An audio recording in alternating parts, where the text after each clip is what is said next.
মিঠি এবং কৃষাণুর বিয়ের আগেই আসতে চলেছে নতুন জ্বর কমলিনী এবং নতুনের মধ্যে ভোরকে নিয়ে। অন্যদিকে রেশমি এবং বর্ষা মিঠি ও কৃষাণুর বিয়েতে নতুন ষড়যন্ত্র করতে চলেছে। তো কি হতে চলেছে তো সম্পূর্ণ জানতে হলে ভিডিওতে একটি লাইক দিয়ে চ্যানেলটি সাবস্ক্রাইব করে পুরো ভিডিওটি দেখতে থাকুন।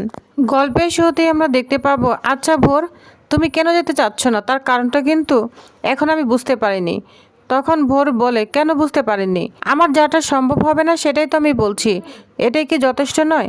তাছাড়া অনেক জুনিয়ররা আছে যারা যেতে পারলে ধন্য হয়ে যাবে, তাই আমি কেন যাব না, কেন সম্ভব না সেটা নিয়ে কেউ মাথা ঘামাচ্ছে না, এমনকি টেনে ছাড়ো না। নতুন তখন বলে, আমি একটা কথা জিজ্ঞাসা করতে পারি? ভোর তখন বলে, হ্যাঁ বলুন। নতুন বলতে থাকে, এই যে তুমি এই সেমিনারটা নিয়ে বাইরের যাওয়া নিয়ে কিন্তু ভীষণ এক্সাইটেড ছিলে। ভোর তখন বলে, আপনি কি কারণটা সত্যি জানেন না নাকি বুঝতে পারছেন না? নতুন তখন বলে, আমি সত্যিই জানি না। ভোর তখন বলে, আমার যাওয়া নিয়ে তো আপনার খুব একটা মত ছিল না, আপনার পরিবারের তো একদম ছিল না। আপনার স্ত্রী মানে ম্যাম, উনি তো আমাকে বলেই দিয়েছেন আমি যাতে না যাই। উনি তো রীতিমতো প্রকাশ্যে আমাকে ধমক দিয়েছেন, আর আপনিও তো ছেড়ে দেননি। তাই আমার মনে হলো যে এটাতে আমার ঢোকা উচিত নয়। নতুন তখন বলে, তুমি যে ভেব করেছিলে তোমার কথা বলার ভঙ্গিতে, সেটা নিয়ে আপত্তি করেছিল আর কি। বোর তখন বলে, আমি না গেলে সেই ভঙ্গি প্রকাশ আর পাবে না, সব ঝামেলা মিটে যাবে। আপনি বা আমাকে এত বারবার কেন বলছেন বলুন তো? নতুন তখন বলে, আমি বারবার বলছি না, আমার একটু আননেচার লাগছে। তুমি যার জন্য তো এক্সাইটেড ছিলে, এখন বলছো তুমি যাবে না, আবার বলছো আমাদের ভেব আচরণ তোমার খারাপ লেগেছে। আর সেটা যদি সত্যি হয়ে থাকে না, তাহলে আমরা দুজন তোমার কাছে ছড়ি বলছি। বোর তখন বলে, এখানে দুজন আসছে কেন? এখানে তো আপনি একাই আছেন। নতুন তখন বলে, আমি এবং আমার স্ত্রী হয়ে তোমার কাছে ক্ষমা চাইছি। তুমি যেহেতু ওনার কথা বললে যে উনি তোমাকে ধমক দিয়েছে, তোমার সেটা ভালো লাগেনি। ভোর তখন বলে, শুনুন, আপনার দায়টা আপনি একা নিন, বুঝতে পেরেছেন? আপনার স্ত্রীর দায়টা না ওনাকে নিতে দিন, সেটা উনি দায় নেবেন, বুঝতে পেরেছেন? আপনি স্ত্রীকে খুব ভালোবাসেন তাই না? কিন্তু আপনি কি এতটাই ভালোবাসেন যে তার দায় সবসময় নিতে পারবেন? বলুন, তার ব্যবহারের দায় কেন আপনি নিতে যাবেন? নতুন তখন বলে, শোনো, এত জটিলতা আমার মাথায় না ঢুকছে না, তুমি কি যাবে না যাবে না? ভোর তখন বলে, আমি যেতে চাই না। নতুন তখন বলে, কি হয়েছে তোমার ভোর? ভোর তখন বলে, আমার কিছু হলে আপনার কিছু এসে যায় না স্যার, তাই বারবার আমাকে এটা জিজ্ঞেস করবেন না যে তোমার কি হয়েছে। আমার যাই হয়ে থাকুক না কেন তাতে আপনার কি বলুন? আপনার তো কোনো যায় আসে না, আপনি আপনার কাজ করুন। আপনি এমনি ব্যস্ত, আপনার বাড়িতে একটা বিয়ে, আপনি শুধু শুধু এখানে দাঁড়িয়ে আমার সাথে কথা বলে কেন সময় নষ্ট করছেন? নতুন তখন বলে, তুমি চাইলে আমি তোমাকে গাড়িতে করে খানিকটা এগিয়ে দিতে পারি। বোর তখন বলে, থ্যাংক ইউ স্যার, তার কোনো দরকার নেই। নতুন তখন বলে, দেখো, তুমি জবে থেকে জয়েন করেছো না, আমরা সকালে তোমাকে স্নেহ করি, তোমার সঙ্গে কোঅপারেট করছি, বুঝতে পেরেছো? তুমি এখানে কমফোর্টেবল হও, এখন হঠাৎ করে তুমি নিজেকে ডিস্টেন্স করে দিতে চাচ্ছ, তুমি একটা দূরত্ব মেনটেন করছো, এবং তুমি হয়তো চাচ্ছ সেই দূরত্বটা আমাদের সঙ্গে মেনটেন করতে। আমি সেটা খুব ভালো জানি, কিন্তু তারপরেও তুমি বলবে না যে আমি অহংকারী, তোমার সঙ্গে কোঅপারেট করতে পারছি না, তোমার কাজের জায়গা আনকমফোর্টেবল হয়ে যাচ্ছে। লিসেন, আমি না তোমার থেকে অনেক সিনিয়র, বুঝতে পেরেছো? আমার না অনেক অভিজ্ঞতা রয়েছে। ঠিক আছে, কালকে তাহলে আমাদের বাড়িতে এসো, কেমন? ভোর বলে, সম্ভব হবে না। নতুন তখন বলে, কেন? কমলিনী তোমাকে এতবার বলল যে, অনুরোধ করেছে, তবু তুমি যাবে না? ভোর বলে, আপনার কাছে আপনার স্ত্রী খুব দাম থাকতে পারে, কিন্তু তার দাম যে আমার কাছেও একই রকম হবে আপনি কি করে ভাবছেন? তিনি আমাকে বলেছেন এবার ওনার নিয়ন্ত্রণ আমি রক্ষা করব। এখন আমি করব কি করব না সেটা আমার ব্যাপার, এটা আমি ঠিক করব। নতুন তখন বলে, আচ্ছা একদিন তো আমাদের বাড়িতে গিয়েছিলে তাহলে? ভোর তখন বলে, হ্যাঁ একদিন গিয়েছি বলে প্রতিদিন যেতে হবে এত কোনো মানে নেই। নতুন তখন বলে, দেখো, প্রত্যেকটা করে আমাদের বাড়িতে বেঁধে যাবে, এখন যদি তুমি না যাও তাহলে সবাই কি ভাববে? নতুন তখন বলে, স্যার আমাকে নিয়ে ভাবার মতো কিচ্ছু নেই, আর কারণ না এত সময় নেই, বুঝতে পেরেছেন? কার বরং প্রোগ্রামে আমি আপনার সঙ্গে দেখা করব, আপনি আসবেন তো? আসতে পারবেন তো? কালকে তো আপনার বাড়িতে আবার অকেশন। নতুন তখন বলে, কথা যখন দিয়েছি তাহলে তো অবশ্যই আসবো, বুঝতে পেরেছ? তখন বোর বলে, থ্যাংক ইউ স্যার। নতুন তখন বলে, তাহলে কি তুমি গাড়িতে যাবে না? বোর তখন বলে, স্যার প্রতিদিন তো হেঁটেই যাতায়াত করি, একদিন গিয়ে লাভ কি বলুন? নতুন তখন বলে, লাভ লোকসানের বিষয় তো আর সব কিছু দিয়ে হয় না, বুঝতে পেরেছ? বোর তখন বলে, না স্যার, আমি অটো বা বাসে যেতে পারবো, আপনার তাড়া আছে, আপনি এগুন, আমার সাথে কথা বলে সময় নষ্ট করবেন না। নতুন তখন বলে, বলো না ভোর, তোমার কি হয়েছে? এই কথা বললে ভোর অবাক হয়ে নতুন দিকে তাকিয়ে থাকে। নতুন তখন বলে, কি হয়েছে ভোর, বলো আমাকে। ভোর তখন বলে, না স্যার, আমার কিচ্ছু হয়নি। এই বলে চোখ মুছতে থাকে। নতুন তখন বলে, আমি বুঝতে পেরেছি, আর রাগ করে থেকো না। তুমি আমার সঙ্গে গেলে আমি খুব খুশি হব। আমি অবশ্যই আশা করব তুমি আমার সঙ্গে যাবে। প্লিজ ভোর, রাগ করে থেকো না। তখন ভোর কান্না করে আর নতুন দিকে তাকিয়ে থাকে। নতুন তখন বলে, চলো এবার গাড়িতে চলো, আমি তোমাকে এগিয়ে দিয়ে আসবো। তখন ভোর নতুন সঙ্গে গাড়ির সামনে এসে বলে, না না, আমি যাব না স্যার, আমি আমার লিমিটটা জানি। নতুন তখন বলে, এর মধ্যে লিমিটে কি আছে? তোমাকে তো রাস্তায় যাওয়ার সময় নামিয়ে দিব, ড্রপ করে দিব, বাড়ি পর্যন্ত পৌঁছে দিচ্ছি না। যাও গাড়িতে উঠো। কি হলো, দাঁড়িয়ে আছো কেন? যাও না, গাড়িতে উঠো। নতুন তখন তাকে অনেক বোঝাতে থাকে। তখন ভোর গাড়িতে গিয়ে ওঠে আর নতুন মিটি হাসতে থাকে। গাড়িতে উঠে বলে, ভোর, তোমার মুখটা না অনেক শুকনো হয়ে গিয়েছে, কি ব্যাপার, তুমি কি খাওয়া দাওয়া করো না? ভোর তখন বলে, স্যার আমি ঠিক আছে, আমাকে নিয়ে আপনার ভাবতে হবে না। নতুন তখন বলে, শোনো, আমি কিন্তু তোমার থেকে অনেক সিনিয়র, আমার একটা দায়িত্ব রয়েছে। আচ্ছা যাই হোক, কালকে সকাল সকাল এসে আমার সঙ্গে তোমার যাওয়াটা কনফার্ম করো। টিএন সাহেবকে বলো আমার সঙ্গে তোমার টিকিটটা কনফার্ম করে নিতে, মনে থাকবে? বর তখন বলে, আমি কিন্তু নিজেকে সরিয়ে নিতে চেয়েছিলাম, গুটিয়ে নিতে চেয়েছিলাম। আপনি কিন্তু আমাকে গুটিয়ে নিতে দিলেন না, বুঝতে পেরেছেন? নতুন তখন বলে, বুঝলাম না মানে? বর তখন বলে, স্যার একটু ভালো করে ভেবে দেখবেন, তাহলেই মানেটা বুঝতে পারবেন। আচ্ছা যাই হোক স্যার, যদি যেতেই হয় তাহলে তাড়াতাড়ি চলুন। তখন নতুন মিটি হেসে গাড়ি চালাতে থাকে আর ভোর মুখটা কালো করেই থাকে। এদিকে বিয়েবাড়িতে রেশমি শুধু বর্ষাকে খুঁজে বেড়াচ্ছে, তো পেয়েও গিয়েছে বর্ষাকে। বলছে, কি ব্যাপার বর্ষা, আমি তোমাকে খুঁজেই পাচ্ছি না। বর্ষা তখন বলে, কি বলো মামি, তুমি আমাকে খুঁজে পাচ্ছ না? তাই হয় নাকি? আর তাছাড়া বাড়িতে কত বড় একটা অনুষ্ঠান বলো তো, আর আমি বাড়ির বউ, কাজ যদি না করি তাহলে হবে? হাজারটা কথা শুনতে হবে। রেশমি তখন বলে, এসব কথা ছাড়ো তো, আসল কথা বলো, কালকে কি বলেছিলে না যে কি প্ল্যান করছো? কি প্ল্যান বলো না? বর্ষা তখন বলে, প্ল্যান তো কালকের, আজকের তো না। আজকে তো সব ঠিকই থাকবে, কালকের প্ল্যান, এটা বলে হাসতে থাকে। তখন মামি বলে, ঠিক আছে, সে তো তোমার কালকের প্ল্যান, আমাকে একটু আগাম বলে দাও না। বর্ষা তখন বলে, মামি আগাম যদি বলে দিই তাহলে তো সে এক্সাইটমেন্টেই থাকবে না। কালকে তুমি দেখবে কি প্ল্যান করেছি আমি, যা প্ল্যান করেছি না, দেখবে একদম ছেলের বাড়ির লোকেরা তুর্কি নাচন নাচবে। যা শুনে মামি তখন বলে, আর নাচবে? ওদের যে আদিক্ষেতা, জামাই নিয়ে আদিক্ষেতা, জামাই নিয়ে একদম মাথায় তুলেছে, এরকম জামাই যেন আর কোনো হয় না। মিঠি তখন বলে, আচ্ছা যাই হোক, আমার অনেক কাজ রয়েছে, বরের কাপড় চোপড় আলমারি থেকে নিতে হবে, আমি বরং এটা নিয়ে যাই।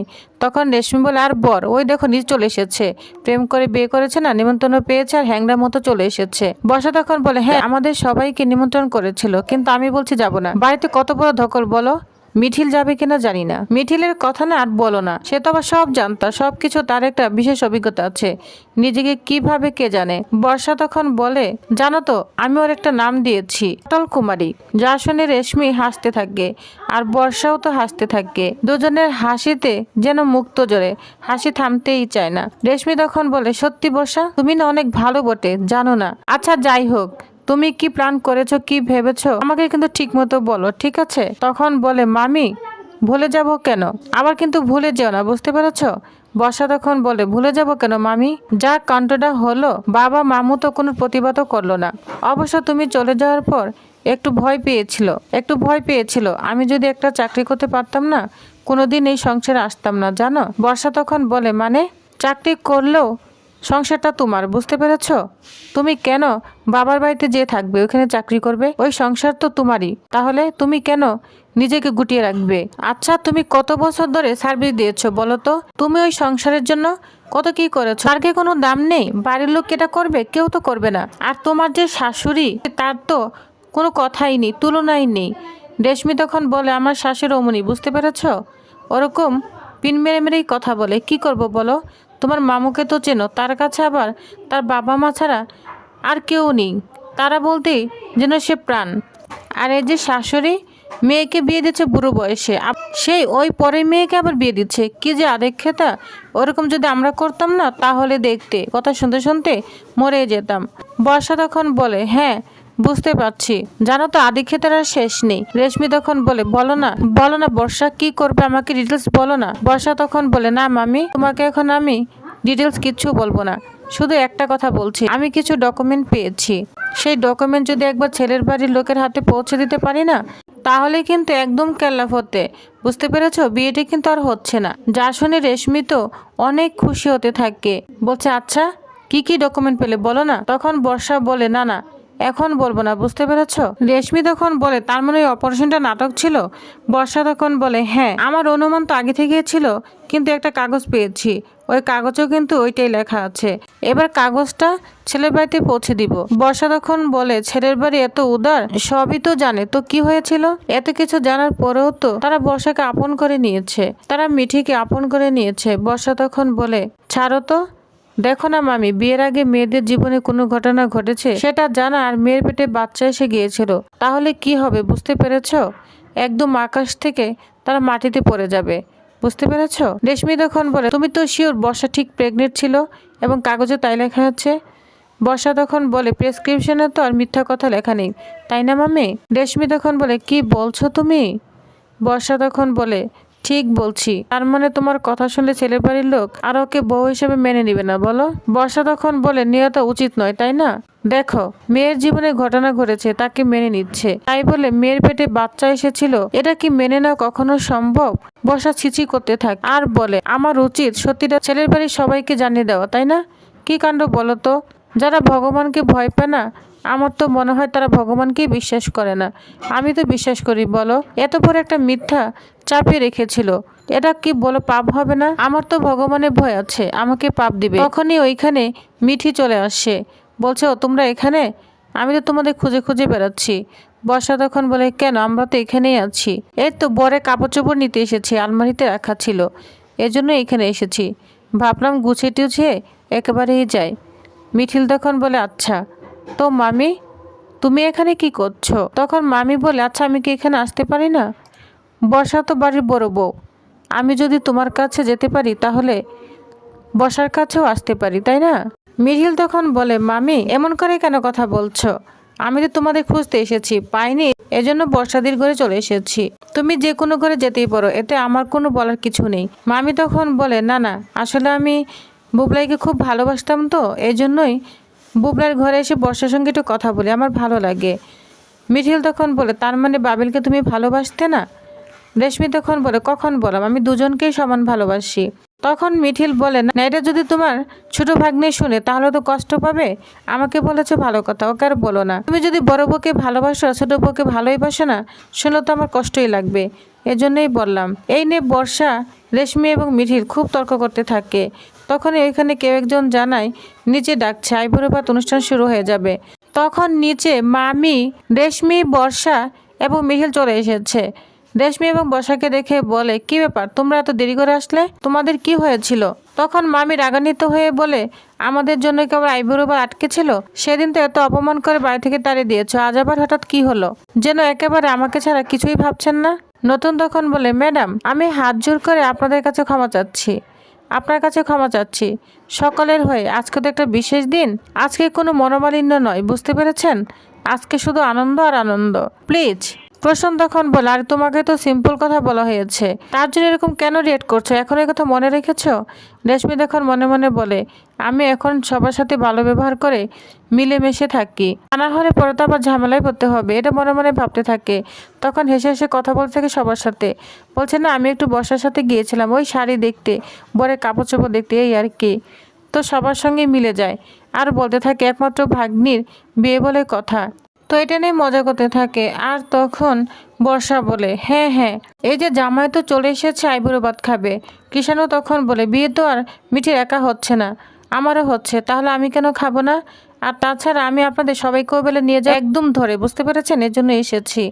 বর্ষা তখন বলে আমাকে ছেড়ে দাও, আমার অনেক কাজ রয়েছে, আমি যেতে পারবো না। ছোট ঠাম্মি তখন বলে হয়েছে হয়েছে, আর কথা বলতে হবে না, আইবুড়ো ভাত অনুষ্ঠানটা শুরু করে দাও, ভাত খেতে হবে তো, মেয়েটা পাতে ভাত নিয়ে বসে আছে। এদিকে মিঠি বলে হ্যাঁ তাই তো, এত খাবার, মজার মজার খাবার আমার সামনে রেখেছো, তাহলে আমি কি খাবো না? বড় ঠাম্মি তখন বলে হ্যাঁ খাবি তো, তোর জন্যই তো আয়োজন করা হয়েছে, আর শ্বশুর বাড়ি গেলে তো খাই খাই করতে পারবি না, তাই না? কুর্চি তখন বলে হ্যাঁ কেন খাই খাই করতে পারবে না, শ্বশুর বাড়ির জেলখানা নাকি? তখন সবাই হাসতে থাকে। এদিকে মিঠিল বলে আচ্ছা পিসিমণি, পিসেমশাই কেন এলো না, আমার কিন্তু একটু ভালো লাগছে না। কুর্চি তখন বলে চিন্তা করিস না, কালকে সবার আগে এসে তোদের ঘুম ভাঙাবে, বুঝতে পেরেছিস? তখন সবাই এটা নিয়ে মজা করতে থাকে। এদিকে ছোটটাম্মি বলে, হ্যাঁ জামাই এসে ঘুম ভাঙাবে কেন? কালকে কাক দেখার আগে দধিমুখের অনুষ্ঠান হতে হবে। কৃষাণু তখন বলে, এটা আবার কি? ছোটটাম্মি তখন দুষ্টুমি করতে থাকে, বলছে এই যে রাত জেগে গল্প করা আর ঘুমানো সব বাদ যাবে, বুঝতে পেরেছো? আর তখন কৃষাণু তো অবাক হয়ে যায় আর সবাই খুব হাসতে থাকে।